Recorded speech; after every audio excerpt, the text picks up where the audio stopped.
सरकार ਵੱਲੋਂ ਬਜਟ 'ਚ ਬੀਮਾ ਖੇਤਰ 'ਚ ਸਿੱਧੇ ਨਿਵੇਸ਼ ਨੂੰ ਵਧਾਉਣ ਦੇ ਰੱਖੇ ਗਏ ਪ੍ਰਸਤਾਵ ਦਾ ਵਿਰੋਧ ਕਰਦੇ ਹੋਏ ਭਾਰਤੀ ਜੀਵਨ ਬੀਮਾ ਨਿਗਮ ਦੇ ਮੁਲਾਜ਼ਮਾਂ ਵੱਲੋਂ ਗੇਟ ਰੈਲੀ ਕੀਤੀ ਗਈ ਅਤੇ ਕੇਂਦਰ ਸਰਕਾਰ ਵਿਰੁੱਧ ਜੰਮ ਕੇ ਨਾਅਰੇਬਾਜ਼ੀ ਕੀਤੀ ਗਈ। ਮੁਲਾਜ਼ਮਾਂ ਨੇ ਦੋਸ਼ ਲਗਾਇਆ ਕਿ ਕੇਂਦਰ ਦੀ ਭਾਜਪਾ ਅਗਵਾਈ ਵਾਲੀ ਸਰਕਾਰ ਆਪ ਦੇ ਪੂੰਜੀਦਾਰਾਂ ਅਤੇ ਵਿਦੇਸ਼ੀ ਕਾਰਪੋਰੇਟਾਂ ਨੂੰ ਖੁਸ਼ ਕਰਨ ਲਈ ਬਿਨਾਂ ਸੋਚੇ ਸਮਝੇ ਤਾਬੜਤੋੜ ਢੰਗ ਨਾਲ ਦੇਸ਼ ਦੇ ਆਤਮ ਨਿਰਭਰ ਵਿਕਾਸ ਦੀ ਰੀੜ ਨੂੰ ਤੋੜਨ ਲਈ ਕੁਝ ਵੀ ਕਰਨ ਲਈ ਬੇਜਿੱਦ ਹੈ।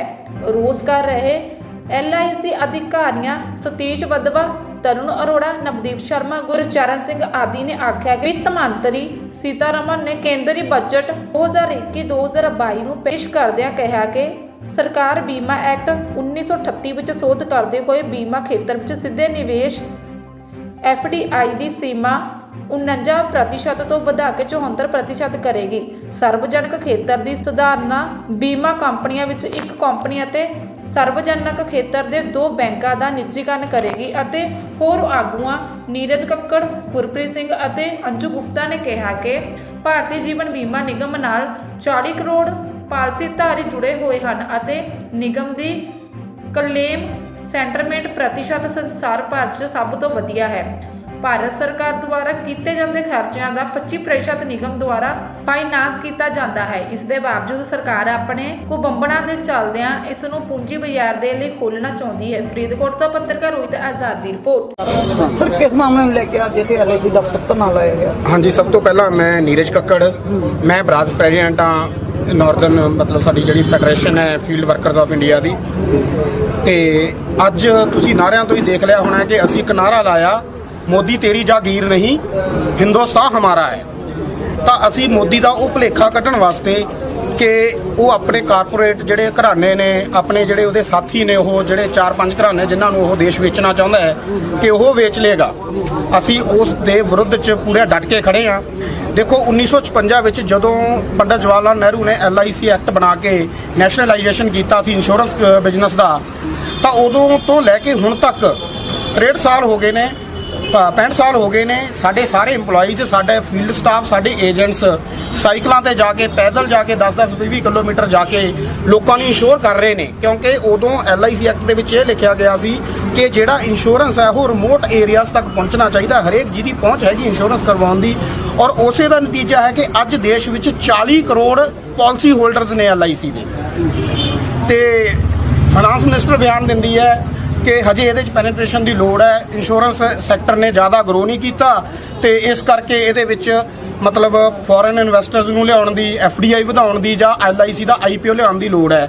ਮੈਨੂੰ ਇਹ ਗੱਲ ਬੜੀ ਹਾਸੋਹੀਣੀ ਲੱਗਦੀ ਹੈ ਕਿ ਜਿਹੜੀ ਕੰਪਨੀ ਕੋਲੇ 440 ਬਿਲੀਅਨ ਡਾਲਰ ਦੇ ਐਸੈਟਸ ਨੇ, ਜਿਹੜੇ ਕਿ ਵਰਲਡ ਦੇ 75% ਦੇਸ਼ਾਂ ਦੀ GDP ਨਾਲੋਂ ਜ਼ਿਆਦਾ ਨੇ, ਉਸ ਸੰਸਥਾ ਨੂੰ ਫਾਈਨਾਂਸ ਮਿਨਿਸਟਰ ਤੇ ਆਪਣੇ ਪ੍ਰਾਈਮ ਮਿਨਿਸਟਰ ਕਹਿ ਰਹੇ ਨੇ ਕਿ ਪੈਸੇ ਦੀ ਲੋੜ ਹੈ।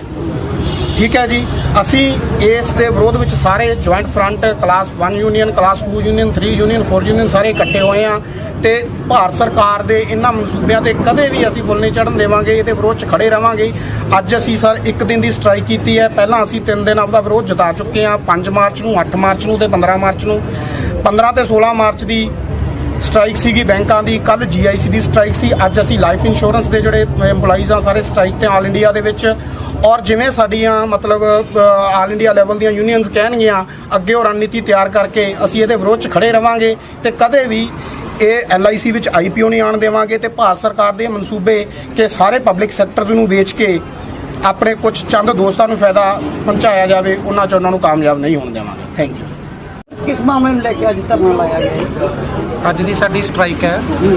ਇਸ ਬਜਟ 'ਚ ਜਿਹੜਾ ਸੈਂਟਰ ਗਵਰਨਮੈਂਟ ਨੇ ਇਸ ਬਜਟ 'ਚ ਜਿਹੜਾ ਪੇਸ਼ ਕੀਤੇ ਸੀ, 2 ਗੱਲਾਂ ਕੀਤੀਆਂ ਸੀ। ਇੱਕ ਤਾਂ ਸੀਗਾ LIC ਦਾ ਜਿਹੜਾ ਹੈਗਾ IPO ਲਿਆਂਦਾ ਜਾਏਗਾ, ਸ਼ੇਅਰ ਮਾਰਕੀਟ 'ਚ ਇਹਨੂੰ ਇਨਵੈਸਟ ਕੀਤਾ ਜਾਏਗਾ LIC ਦਾ ਪੈਸਾ। ਇੱਕ ਸੀਗਾ ਇਹਨੂੰ FDI ਜਿਹੜੀ ਹੈ 49% ਤੋਂ 76% ਕੀਤੀ ਜਾਵੇ। ਔਰ ਨਾਲ ਹੀ ਫਾਈਨਾਂਸ ਮਿਨਿਸਟਰ ਨੇ ਕਿਹਾ ਸੀਗਾ ਵੀ LIC ਨੂੰ ਪੈਸੇ ਦੀ ਲੋੜ ਹੈ। ਉਹ ਗੱਲ ਬੜੀ ਹਾਸੋਹੀਣ ਉਹ ਗੱਲ ਹੈ, ਕਿਉਂਕਿ 1956 'ਚ ਜਦੋਂ LIC ਨੂੰ ਨੈਸ਼ਨਲਾਈਜ਼ ਕੀਤਾ ਗਿਆ ਸੀਗਾ ਉਦੋਂ ਦੇ ਪ੍ਰਧਾਨ ਮੰਤਰੀ ਪੰਡਿਤ ਜਵਾਹਰ ਲਾਲ ਨਹਿਰੂ ਨੇ, ਔਰ ਉਹਨਾਂ ਨੇ LIC ਨੂੰ ਇੰਸ਼ੋਰੈਂਸ ਸੈਕਟਰ ਨੂੰ ਇੱਕ ਮੰਦਰ ਕਿਹਾ ਸੀ ਵੀ ਪਬਲਿਕ ਸੈਕਟਰ ਦੇਸ਼ ਦੇ ਮੰਦਰ ਹੈ। ਤੇ ਉਸ ਟਾਈਮ ਉਹਨਾਂ ਨੇ 5 ਕਰੋੜ ਰੁਪਏ ਇਨਵੈਸਟ ਕੀਤਾ ਸੀਗਾ LIC ਬਣਾਉਣ 'ਚ। ਉਸ 5 ਕਰੋੜ ਦੇ ਅਗੇਂਸਟ ਅਸੀਂ 32 ਲੱਖ ਕਰੋੜ ਰੁਪਈਆ ਹੁਣ ਤੱਕ ਸਰਕਾਰ ਨੂੰ ਦੇ ਚੁੱਕੇ ਹਾਂ। 32 ਲੱਖ ਕਰੋੜ ਰੁਪਈਆ।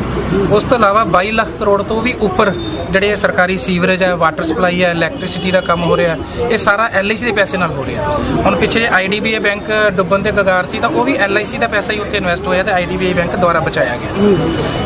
ਇਸ ਤੋਂ ਇਲਾਵਾ LIC ਕੋਲ ਹੁਣ ਤੱਕ 440 lakh billion dollar LIC asset ਹੈ, ਜੋ ਕਿ ਪੂਰੇ ਵਰਲਡ ਦੀ 75% ਕੰਟਰੀ ਦੀ GDP ਤੋਂ ਵੀ ਵੱਧ ਹੈ। ਤੇ ਫਿਰ ਵੀ ਉਹ ਕਹਿੰਦੇ ਜੀ LIC ਨੂੰ ਪੈਸੇ ਦੀ ਲੋੜ ਹੈ। LIC ਨੂੰ ਕੋਈ ਪੈਸੇ ਦੀ ਲੋੜ ਨਹੀਂ ਹੈ। ਇਹ ਇੱਕ ਪਿਛਲੇ ਦਰਵਾਜ਼ੇ ਥਣੀ ਦੀ LIC ਨੂੰ ਹੌਲੀ ਹੌਲੀ ਕਰਕੇ ਵੇਚਣਾ ਚਾਹੁੰਦੇ ਆ। ਔਰ ਸ਼ੇਅਰ ਮਾਰਕੀਟ 'ਚ ਵੀ ਸਾਰਿਆਂ ਨੂੰ ਪਤਾ ਹੈ ਵੀ 3% ਸਿਰਫ ਰਿਟੇਲ ਇਨਵੈਸਟਰ ਹੈ, 97% ਉਹਦੇ 'ਚ ਕਾਰਪੋਰੇਟ ਘਰਾਣੇ ਹੀ ਇਨਵੈਸਟਰ ਹੈ। ਤਾਂ ਜਿਹੜਾ ਵੀ ਸ਼ੇਅਰ ਉਹ ਖਰੀਦੂਗਾ ਤਾਂ ਉਹ ਕਾਰਪੋਰੇਟ ਘਰਾਣਿਆਂ ਦੇ ਕੋਲ ਹੀ ਜਾਏਗਾ। ਇਸ ਕਰਕੇ ਅਸੀਂ ਅੱਜ ਦੀ ਹੜਤਾਲ ਕੀਤੀ ਹੋਈ ਹੈ। ਸਾਡੇ 40 ਕਰੋੜ ਤੋਂ ਉੱਪਰ ਪਾਲਿਸੀ ਹੋਲਡਰ ਹੈ। ਜੇ ਸਰਕਾਰ ਨੇ ਸਾਡੀਆਂ ਗੱਲਾਂ ਨਹੀਂ ਮੰਨੀਆਂ ਤਾਂ ਅਸੀਂ ਘਰ ਘਰ ਜਾ ਕੇ ਮੁਹਿੰਮ ਚਲਾਵਾਂਗੇ, ਪਾਲਿਸੀ ਹੋਲਡਰਾਂ ਨੂੰ ਨਾਲ ਲਵਾਂਗੇ। ਕਿਸਾਨ ਪਹਿਲਾਂ ਸਾਡੇ ਨਾਲ ਹੈ, ਹੋਰ ਪਬਲਿਕ ਸੈਕਟਰ ਜਿਹੜੇ ਹੈਗੇ ਉਹ ਸਾਡੇ ਨਾਲ ਹੈ।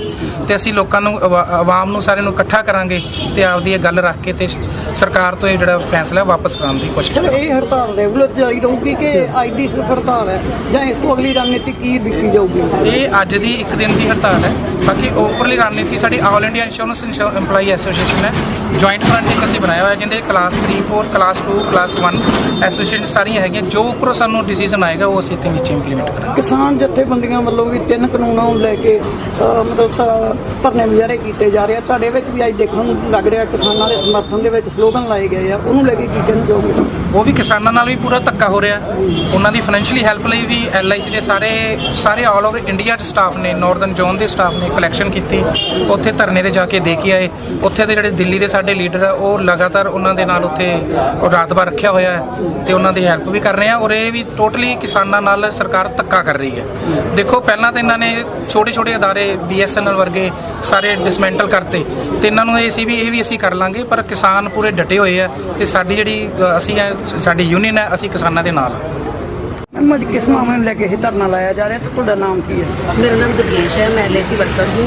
तो ये हम इसलिए ला रहे हैं, स्ट्राइक की है क्योंकि हमारे जो LIC में जो IPO लेकर आ रही है सरकार, वो हम नहीं लाने देंगे। क्योंकि जो हमारी LIC का जो पैसा है वो हमारे वाटर वर्क्स में, रोड क्रॉस में, हर किसी काम में आता है। मगर ये जो सरकार है वो गलत नीति अपना रही है। कभी ये रेलवे बेच रही है और BSNL ने कोई बेच दिया। अब इसे इसके नज़र है LIC के ऊपर है, जो हम होना नहीं देंगे। पहले ये FDI पहले 49 थी, अब ये उसको और फिर बढ़ाई जा रही है। और हमारी यानी कि सरकार की जो नीति है वो गलत है। आने वाले दिनों में ये रणनीति और भी लिखी जाएगी? हाँ जी, अगर IPO अगर ये सरकार हमारे इस स्ट्राइक पर कोई नहीं ध्यान देगी तो हमारी जो भी हमारी कॉल आएंगी तो वो उससे आगे करेंगे। आज जो ऑफिस आपका मुकम्मल जिंदा लगाया गया और एक दिन के लिए ये हड़ताल की गई है कि 2-4 दिन रेगुलर चलेगी? नहीं, ये एक दिन की स्ट्राइक है। उससे पहले हमने रोष प्रकट किया था 8 मार्च को, 15 मार्च को और परसों भी किया था 16 मार्च को। शहर वगैरह में रैली वगैरह भी निकाली जा रही है कि यहाँ बैठ के धरना दिया जा रहा है? नहीं, रैली नहीं निकाली, धरना ही। ਸਾਡੇ ਚੈਨਲ ਨੂੰ ਸਬਸਕ੍ਰਾਈਬ ਕਰੋ ਅਤੇ ਸਬਸਕ੍ਰਾਈਬ ਕਰਨ ਵੇਲੇ ਬੈਲ ਆਈਕਨ ਵਾਲਾ ਬਟਨ ਦਬਾਉਣਾ ਨਾ ਭੁੱਲੋ ਤਾਂ ਕਿ ਤੁਹਾਨੂੰ ਹਰ ਖਬਰ ਮਿਲ ਸਕੇ ਸਭ ਤੋਂ ਪਹਿਲਾਂ।